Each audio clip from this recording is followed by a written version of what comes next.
¿Qué huele? Openings de filosofía, ¿a qué me refiero? Literalmente a eso, inicios de filosofía. Han pasado más de 2500 años desde que nos dedicamos a hacer filosofía como seres humanos. Por lo tanto, ha habido un montón de contenido filosófico y también ha habido un montón de textos. ¿Cuál es elegir? ¿Con cuál empezar? ¿Cuál me gusta más? ¿Cuáles son los mejores? Bueno, me parece que algo muy importante, no solo en textos de filosofía, sino en cualquier tipo de discurso, es cómo lo empiezas, porque es así como te quedas o te vas. Y hay muchos textos, que no diré nombres por no mencionar a los postmodernos, que empiezan, digamos, de manera muy rimbombante, lo que tiene al menos mínimamente dos virajes. Te quedas porque dices, ok, ¿qué quiere decir este sujeto? O te vas, porque no entendiste nada. Pero hay otros textos de filosofía que están tan bien escritos, que tienen una pluma tan genial, que te enloquecen, te embelezan. ¿Te embelecen? ¿Te embelecen? ¿Estoy embelesado? Anyway, la cuestión es que te atraen tanto que te quedas a ver lo demás. ¿Y cuáles son estos textos? ¿Cuáles son o cuáles podrían ser los mejores inicios en un texto de filosofía? Es decir, cuáles empiezan de la mejor manera. Yo tengo mi top, así que si tú quieres dejarme el tuyo, ponlo en los comentarios. Y empezamos con una que todos se saben, con uno de nuestros favoritos y consentidos de la casa. Así es, Aristóteles, en el libro 1 de la Metafísica. Omnes homines natura scire desiderant. Es decir, todos los hombres desean por naturaleza saber. Así lo indica el amor a los sentidos, pues al margen de su utilidad, son amados a causa de sí mismos, y el que más de todos, el de la vista. En efecto, no solo para obrar, sino también cuando pensamos hacer nada, preferimos la vista, por decirlo así, a todos los otros. Y la causa es que, de los sentidos, este es el que nos hace conocer más y nos muestra muchas diferencias.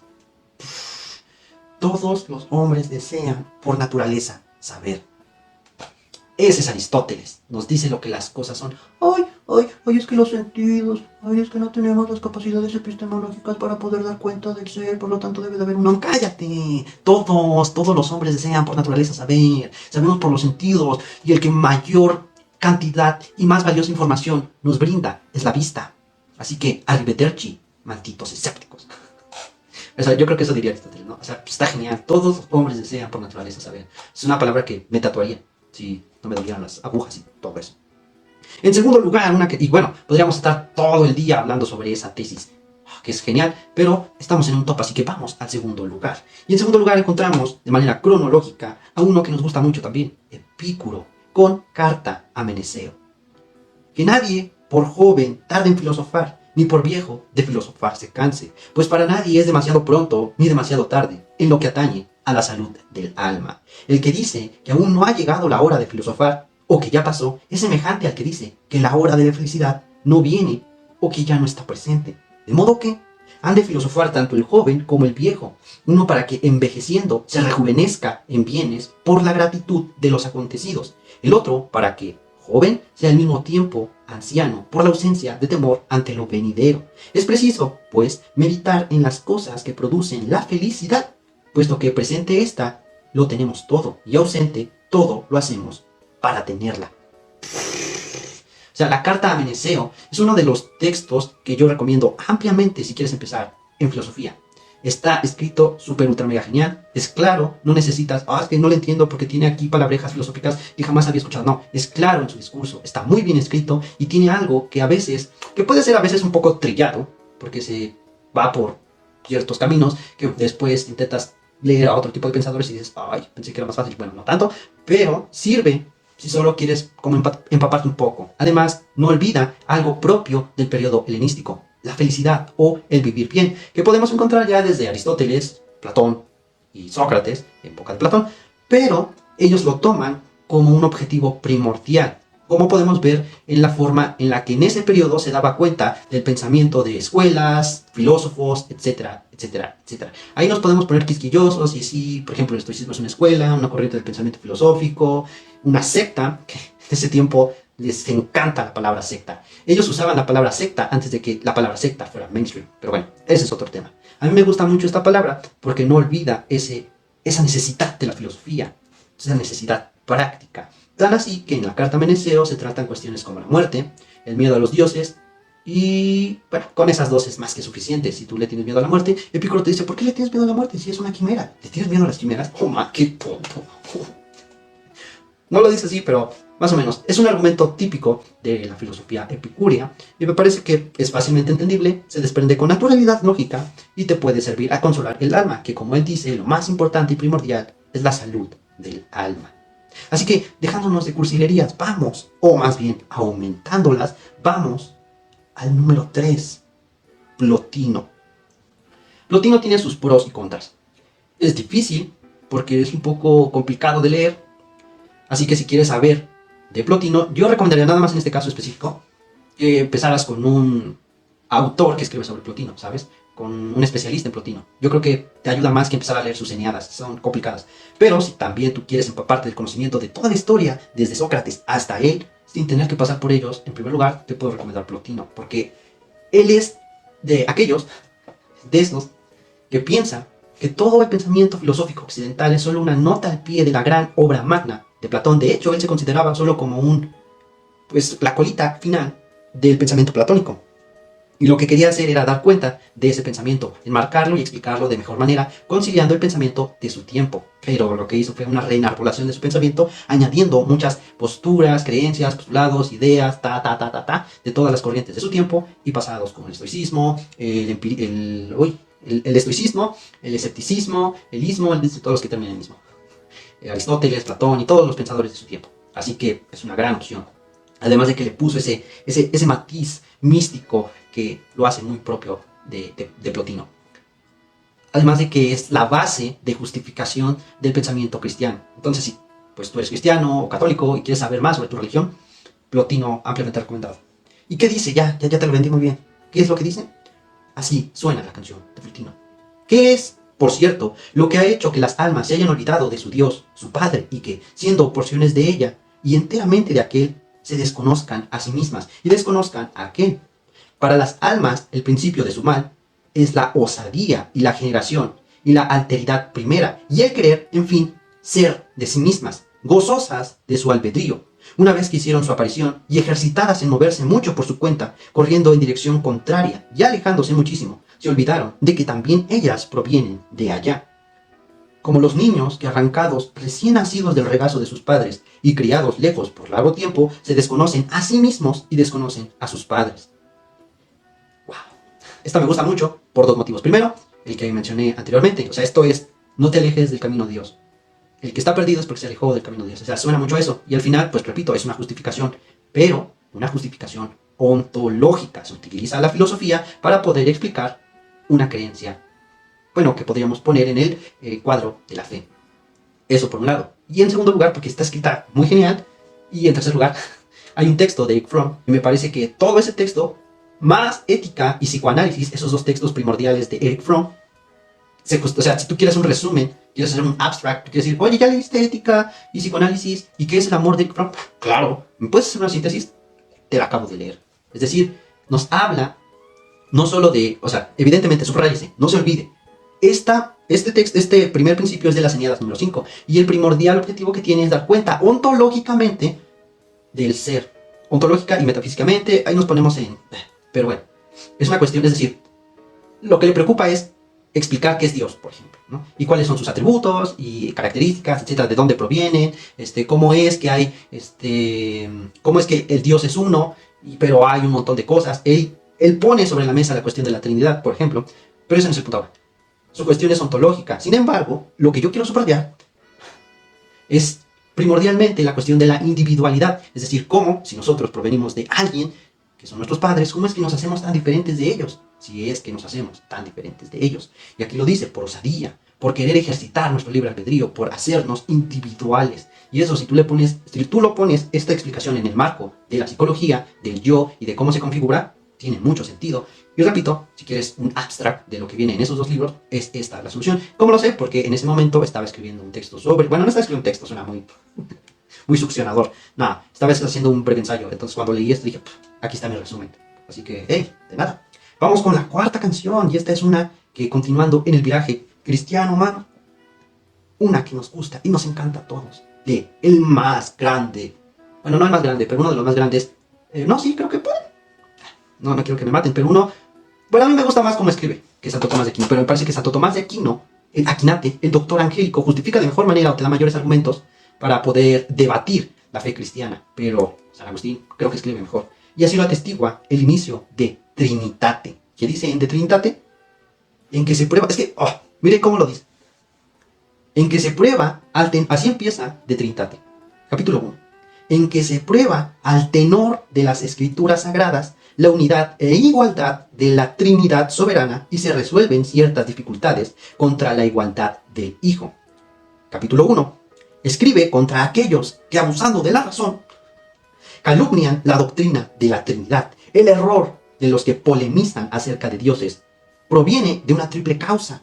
La escritura divina, dejadas a un lado las interpretaciones falsas, nos elevan gradualmente a las cosas de Dios. Inmortalidad verdadera, por la fe, somos nutridos y nos hacemos hábiles para entender lo divino. Ante todo, conviene advertir al futuro lector de mi tratado sobre la Trinidad, que mi pluma está vigilante contra las calumnias de aquellos que, despreciando en principio de la fe, se dejan engañar por un prematuro y perverso amor a la razón. Ensayan unos aplicar a las sustancias incorpóreas y espirituales las nociones de las cosas materiales adquiridas mediante la experiencia de los sentidos corpóreos, o bien con la ayuda de la penetración natural del humano ingenio, de la vivacidad del espíritu, o con el auxilio de una disciplina cualesquiera, y pretenden sopesar y modificar aquellas por estas. Hay quienes razonan de Dios, si se le puede llamar razonar, esperar dar cuenta de Dios solo a partir de la naturaleza humana. Esto es, yo sé que en principio suena muy cristiano todo esto, porque, pues, padres, pues sí, y vamos como en un nivel, ¿no? Y ahí ya podemos empezar a contrapuntear a Aristóteles, Plotino, y le ayuda a San Agustín, pero bueno, esa no es la cuestión aquí. A mí me gusta mucho cómo empieza, porque normalmente cuando uno se acerca a la filosofía, viene con ciertas ideas, ¿no? O con cierto estado de ánimo, con ciertas creencias que determinan más o menos nuestra personalidad, ¿no? Es decir, especialmente en México, en el que somos una cultura primordialmente católica y cristiana, por lo que no es nada difícil que cuando se llega a la adolescencia, siguiendo un poco a Plotino, nos perdamos del camino de Cristo y notemos ciertas inconsistencias en los textos sagrados, por ejemplo, o en algunas creencias muy particulares que aprendemos gracias al adoctrinamiento. Pero, si a ti te interesa y tú dices, yo no creo en esas pendejadas, bueno, agárrate un tiro con San Agustín o con Tomás de Aquino. Si te quieres agarrar fuerte, con Tomás de Aquino. Pero es un poquito más difícil. Yo te recomendaría más San Agustín porque escribe súper ultra mega genial. Pero lo que me gusta mucho es el rigor y la forma en que empieza su texto, ¿sabes? Es como, ¿ok? Es como, aunque no lo parezca, pero es muy relajado, ¿sabes? Aunque no lo parezca. Es que, por ejemplo, conviene advertir al futuro lector de mi tratado sobre la Trinidad. Mi pluma está vigilante. Es que está bien, ¿no? Es que contra aquellos que, abusando de la razón, calumnian la doctrina de la Trinidad. Aquí hace, pues, bueno, la idea, una de las tesis más fuertes, ¿no? Acerca de cuando se discurre sobre la razón, sobre cuestiones de fe, ¿no? Que la razón no es lo suficiente como para poder abordar los menesteres divinos, ¿no? Nos saca un poco de eso, pero nos mete a la vez, ¿no? Por eso, o sea, eso justifica su postura de una manera, resume lo que dice, resume muy bien lo que justifica en su texto de la Trinidad. Por eso a mí me gusta mucho como esa forma inquisitora, increpante, ¿no? De atacar, como de, hey, mi pluma está lista. ¿Estás listo tú? Anyway, vamos con la tercera canción. Pero no, es que aquí este no es filósofo, es político, o sí, podemos llamar que es político, y además es mainstream. Es uno que todos conocemos, o la mayoría conocemos, y de los que ya hemos hablado mucho en este canal. Así es, Maquiavelo. Así empieza El Príncipe. Al magnífico Lorenzo de Médicis, los que desean congraciarse con un príncipe suelen prestársele con aquello que reputan por más precioso entre lo que poseen o con lo que juzgan más ha de agradarle. De ahí que se vea que muchas veces les son regalados caballos, armas, telas de oro, piedras preciosas y parecidos adornos dignos de su grandeza. Deseando, pues, presentarme ante vuestra magnificencia con algún testimonio de mi sometimiento, no he encontrado entre lo poco que poseo nada que me sea más caro o que tanto estime como el conocimiento de las acciones de los hombres, adquirido gracias a una larga experiencia de las cosas modernas y a un incesante estudio de las antiguas acciones, que luego de examinar y meditar durante mucho tiempo y con gran seriedad, he encerrado en un corto volumen que os dirijo. O sea, si ustedes van a cualquier edición del Príncipe de Maquiavelo y van al prólogo, que es la dedicatoria al magnífico Lorenzo de Medici, es el dame chamba, dame jale, es el dame jale por antonomasia. O sea, es dude, no tengo nada, pero sé cosas. Yo sé cosas y te puedo ayudar a ti, príncipe, a gobernar de la mejor manera posible. ¿No me crees? Ahí está el texto. Un propedéutico de cómo proceder si eres príncipe para mantener y perpetuar. Bueno, es lo mismo. Para perpetuar tu poder. O sea, es como te voy a dar un manual para que lo leas y tú dices, no, este chavo le sabe. Vamos a contratarlo como mi consultor. Y ya había sido consultor. No le fue bien y no le hicieron caso. Como normalmente pasa.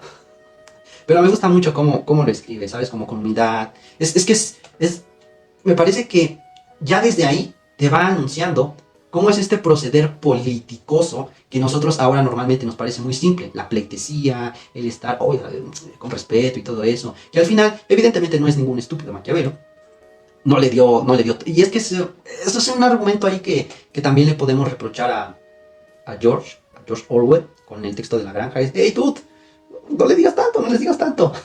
O sea, no des tantas skills, no des tanta data, no des tantos life hacks. O sea, tranquilo, amigo. Somos de los mismos. Pero hay que entenderlo, ¿no? Quería trabajo y qué mejor que trabajar con el rey, dándole consejos para que mantenga el poder, porque si él mantiene el poder, me mantiene a mí. Creo que lo mejor sería, pues, tener tú el poder, pero eran otros tiempos en los que era totalmente impensable esa posibilidad. Y además, de manera muy sutil, ya nos empieza a mencionar que estas cuestiones políticas no es una cuestión de, pues yo le sé ahí al business, yo sé, no. Me he dedicado con seriedad a vislumbrar, a observar el comportamiento y la forma de ser de las personas. Yo sé cómo actúan. Las personas son de este modo. Y gracias a que conozco esas generalidades de las personas, sobre la base de eso podemos proceder científicamente para mantener el poder de los vasallos y perpetuar el poder. Por eso me gusta mucho cómo empieza. Porque es un... O sea, ya inclusive en su proceder respecto al príncipe, ya te dice más o menos de qué se trata su texto. A veces lo notamos como cuestiones así medio raras o extrañitas de, no, es que el príncipe de Maquiavelo es un propedéutico, es un paso a seguir para ser mejor. O sea, para mantener el poder. Y hay muchas que aún se siguen utilizando, así que quizá también en otro video lo podamos, que de hecho ya trabajamos con una de sus premisas, pero quizá en otro momento podamos hacer todo un video completo sobre el príncipe de Maquiavelo. I don't know. Bien, vamos con la cuarta canción. Y aquí ya llegamos a la modernidad. Ya sé que estoy dando saltos muy gigantes. Renacimiento solo tomamos a uno. Quería tomar el A Pico de la Mirandola, pero no me gusta cómo empieza. Recuérdese, son openings. Cómo empiezan literalmente sus textos. Eso es lo que determina el que estén o no estén en este top. Así que, en el siguiente lugar, René Descartes, o René Descartes para la banda. ¿En dónde? Pues en donde más padrinó las meditaciones. En la primera meditación, de las cosas que pueden ponerse en duda. Y empieza, he advertido hace ya algunos años cuántas cosas falsas he admitido desde mi infancia como verdaderas y cuán dudosas son todas las que después he apoyado sobre ellas. De manera que, por una vez en la vida, deben de ser subvertidas todas ellas completamente para empezar de nuevo, desde los primeros fundamentos, si deseo establecer alguna vez algo firme y permanente en las ciencias. Pero parecía esta una obra ingente y esperaba a una edad que fuera tan madura que no la siguiera ninguna más apta para emprenderla. Y bueno, con este fin, no será necesario que demuestre que todas esas opiniones son falsas, cosa que quizá nunca podría conseguir, sino que será suficiente para rechazarlas todas aquellas que encuentre alguna razón para dudar de cada una de ellas. Descartes, por favor, déjame. O sea, si quieres otra vez de nuevo, si quieres empezar en la filosofía, las meditaciones. O sea, están bien escritas, son fáciles de entender, y creo que es algo en lo que todos hemos llegado a pensar en algún momento de nuestras vidas. Es decir, ¿eso será verdad? ¿Será mentira? ¿Será la vieja del otro día? O sea, lo que te está diciendo simplemente es, desde niño me di cuenta que había ciertas creencias que yo sostenía, el ratoncito Pérez, el hada de los dientes, mis papás me quieren, no sé, ¿no? Las que tú quieras, ciertas creencias que tú dices, no sé, y así varias, como que, no sé si esto sea verdad, y con el tiempo me voy dando cuenta que la mayoría de ellas, o sea, dos cosas, ¿no? Algo muy importante en Descartes. Tienes que tener mucho cuidado, repito, con cómo empiezas las cosas. Porque un pequeño error al principio puede resultar una super ultra mega catástrofe al final. Si desde el principio tu soporte, tus ideas son equivocadas, todo lo demás ya fue. Es un castillo en el aire, no tiene buenos cimientos. Todo lo que construyas al final del día se va a caer. Pero obviamente vivimos nuestras vidas aquí, ahora. No podemos... Porque luego se le da ese epíteto a Descartes, ¿no? Como, es que, ¿qué son las cosas? Es que realmente existo. No, él vivía su vida como todos nosotros. Fue un momento en el que ya estaba grande, en el que podía darse el tiempo y decir, a ver, ya viví, ya esto, ya lo otro. Vamos ahora sí a poner en tela de juicio las cosas. Vamos a utilizar la duda como un método para poder tener creencias claras y distintas. Ninguna que pase por el tamiz de la duda y no sea indubitable, la tengo motivos epistemológicos para sostenerla. ¿Cuál es la primera de ellas? El testimonio, y bueno, de ahí nos vamos yendo, ¿no? Hasta llegar a los sentidos, que tampoco son válidos porque podemos dudar de ellos. Pero empieza muy bien, muy simple, algo que entendemos todos. Sostenemos creencias equivocadas, y el problema de las creencias es que no van solas, siempre van juntas y tienen un soporte similar. Y cuando tú pones una creencia equivocada, esa vas a poner otra, y un día vas a estar aquí y esta base se va a caer. ¿Pero por qué se cayó si tiene todo este soporte? Pues porque este soporte es caca. Y tarde o temprano va a apestar. Entonces, Descartes llega a esa edad en la que dice, ok, vamos a tener creencias verdaderas, justificadas, bien justificadas. ¿Cómo? A partir de la duda. Nada de lo que yo pueda dudar.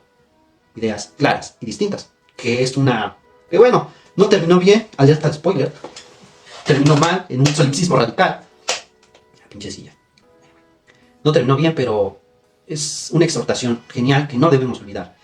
Estamos en el que top 4, top 5. A ver, primero fue Aristóteles, después fue... ¿quién fue el otro? Aristóteles, Plotino. No, Aristóteles, Epicuro, Plotino. Aristóteles, Epicuro, Plotino. Dime el otro, güey. Ah, San Agustín. Y René Descartes. Estamos en el top 6. Así que faltan 4. Pero creo que ya se me va a acabar la memoria de mi teléfono. Pero no importa, porque estas son las mejores canciones. Los mejores openings de filosofía.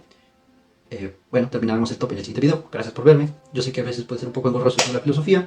Iré subiendo diferentes videos para que sea más ameno ahí la filosofía. Pero sin perder rigor. Así que, Sapereu de disquere. Ah, no, ese es de otro sujeto, ¿verdad? Nos vemos. Salamada, motherfuckers.